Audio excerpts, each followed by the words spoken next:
Saludo fraterno al docente de la materia de TICS. Mi nombre es Rafael Castillo. Voy a hablar un poco sobre el aprendizaje invertido. La definición de clase invertida es un tipo de clase que se lleva a cabo diferentes actividades que pueden ser fuera del aula de clases, en donde el docente deja de ser un profesor y toma un rol diferente como el de guía.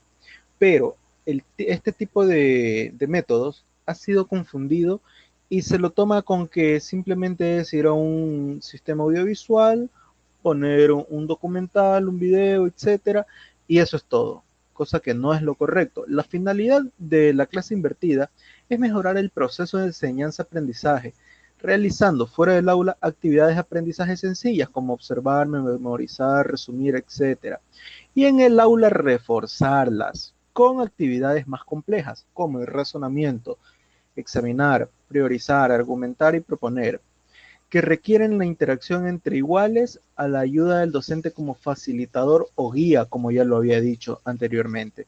Los atributos son aprendizaje activo, cambio de rol docente, tal y como lo dije, nuevamente lo repito, el docente deja de ser el profesor y pasa a ser un guía. Aprendizaje personalizado, integración de las TIC, inclusividad, evaluación formativa y continua. El aprendizaje personalizado se da porque se sale del aula y el estudiante tiende a ser más expresivo hacia sus dudas. El docente pues se puede personalizar un poco más con el estudiante para darle una explicación mejor de la duda que tenga. Ventajas y desventajas de la clase invertida. Tenemos muchas ventajas y de igual manera muchas desventajas. Vamos a puntualizar las más importantes. Las ventajas. Las más importantes son que la clase se adapta al ritmo y a las necesidades educativas del estudiante. El estudiante se siente mejor, se siente más atraído por este tipo de actividades, por lo cual la clase cambia un poco y se da un mejoramiento en el aprendizaje del estudiante. Incrementa la atención del docente para cada estudiante. Es una clase más personalizada. Transforma la clase en un espacio de interactividad organizado. Claro, se da una interacción diferente entre el profesor, que pasa a ser un guía, y el estudiante, pero tiene que ser organizado, previamente organizado, no ir y pensar que todas las clases van a ser lo mismo, que todas las temáticas se van a dar de igual manera, sino que tiene que ser algo organizado y planificado.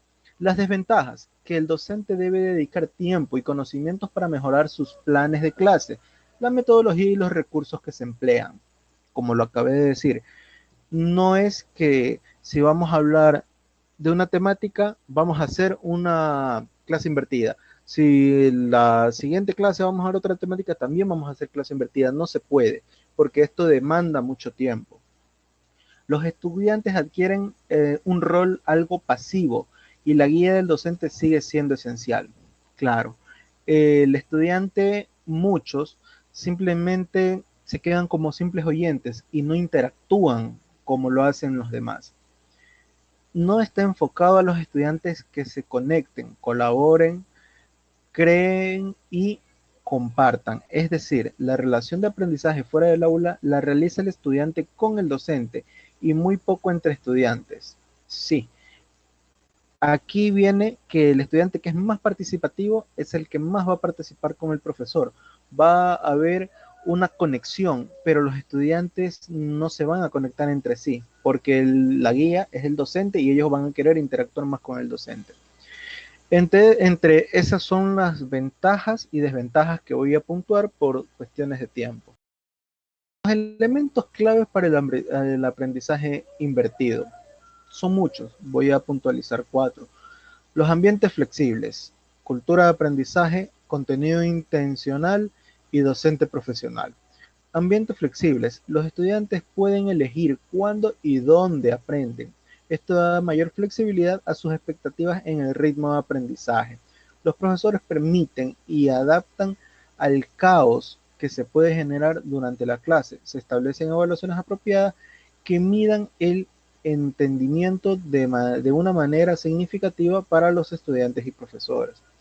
Cultura de aprendizaje. Se evidencia un cambio deliberado en la aproximación al aprendizaje de una clase centrada en el profesor a una en el estudiante.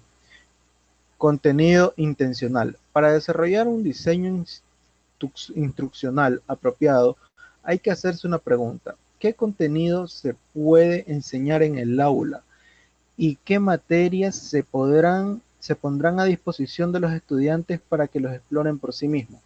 Aquí cabe recalcar que no todas las materias pueden hacerse una clase invertida. Si el docente se lo propone, sí, pero no todas las temáticas tienden a ser factibles con la clase invertida. El docente profesional. En este modelo, los docentes cualificados son más importantes que nunca. Deben definir qué y cómo cambiar la instrucción, así como identificar cómo maximizar el tiempo cara a cara durante la clase. Deben de observar y proveer retroalimentación en el momento, así como continuamente evaluar el trabajo de los estudiantes. O sea, el docente tiene que ser muy activo y estar constantemente con el estudiante, apoyándole, ayudándole, dando una retroalimentación, porque así como da las ideas y los estudiantes las receptan, las ideas se le van. Entonces debe haber una retroalimentación continua. Recomendaciones. En sí, voy a dar una pequeña síntesis de todas las recomendaciones que he propuesto. La recomendación es que el docente, para dar este tipo de clases invertidas, debe ser muy activo, debe ser organizado y debe tener todo debidamente planificado, porque una clase invertida se la da con tiempo, no se le inventa en el instante, por lo cual, si no tiene una organización, la clase invertida se convertirá en un caos. Como conclusión, el desarrollo de esta experiencia ha resultado ser muy positiva, tanto para el proceso de aprendizaje como en el de la aceptación por parte de los alumnos, siendo clave el uso de recursos audiovisuales para el proceso de aprendizaje, lo que evidencia la necesidad de la inclusión de este tipo de metodologías, así como otras TICs, en la elaboración del material necesario para el proceso de aprendizaje en el aula. Yo personalmente hice uso de este tipo de metodología y me fue muy bien. Me fue muy bien porque los estudiantes tuvieron un acercamiento hacia mí. Muchos estudiantes que nunca hablaban, pues en ese momento hablaron, se expresaron, preguntaban, etcétera, etcétera. Pero como lo dije anteriormente, siempre debe ser un proceso ordenado, saber qué se va a hacer en cada momento, crear momentos y ser muy puntual para cada uno de estos, con temáticas, con diferentes tipos de actividades lúdicas, etcétera. Muchas gracias por la atención prestada. Disculpará el excesivo tiempo, que son más de 8 minutos, pero cada uno de los puntos eran importantes tomarlos y prestarle una pequeña debida atención.